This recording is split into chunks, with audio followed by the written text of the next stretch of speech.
Welcome back to day 38 of Matthew in 40 days. Matthew chapter 27. Early in the morning, all the chief priests and the elders of the people made their plans how to have Jesus executed. So they bound him, led him away, and handed him over to Pilate the governor. When Judas, who had betrayed him, saw that Jesus was condemned, he was seized with remorse and returned to the 30 pieces of silver to the chief priests and the elders. "I have sinned," he said, "for I have betrayed innocent blood." "What is it that to us?" they replied. "That's your responsibility." So Judas threw the money into the temple and left. Then he went away and hanged himself. The chief priests picked up the coins and said, "It is against the law to put this into the treasury, since it is blood money." So they decided to use the money to buy the potter's field as a burial place for the foreigners. That is why it has been called the Field of Blood to this day. Then what was spoken by Jeremiah the prophet was fulfilled. They took the 30 pieces of silver, the price set on him by the people of Israel, and they used them to buy the potter's field as the Lord commanded me. Meanwhile, Jesus stood before the governor, and the governor asked him, "Are you the king of the Jews?" "You have said so," Jesus replied. When he was accused by the chief priests and the elders, he gave no answer. Then Pilate asked him, "Don't you hear the testimony they are bringing against you?" But Jesus made no reply, not even a single charge, to the great amazement of the governor. Now it was the governor's custom at the festival to release a prisoner chosen by the crowd. At the time, they had a well-known prisoner whose name was Jesus Barabbas.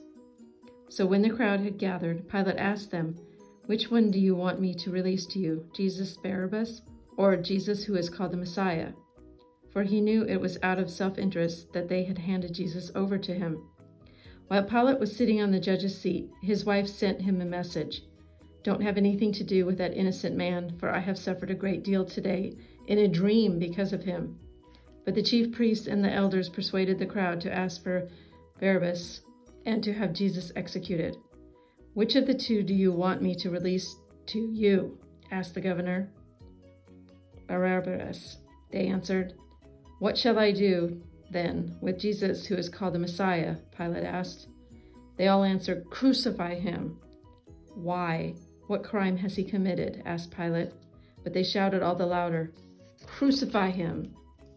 When Pilate saw that he was getting nowhere, but that instead an uproar was starting, he took water and washed his hands in front of the crowd. "I am innocent of this man's blood," he said. "It is your responsibility." All the people answered, "His blood is on us and on our children." Then he released Barabbas to them, but he had Jesus flogged and handed him over to be crucified. Then the governor's soldiers took Jesus into the praetorium and gathered the whole company of soldiers around him. They stripped him and put a scarlet robe on him, and then twisted together a crown of thorns and set it on his head. They put a staff in his right hand. Then they knelt in front of him and mocked him. "Hail, King of the Jews," they said. They spit on him and took the staff and struck him on the head again and again. After they had mocked him, they took off the robe and put his clothes on him. Then they led him away to crucify him. This reading was from the NIV Adventure Bible. Join us tomorrow for day 39 of Matthew in 40 days.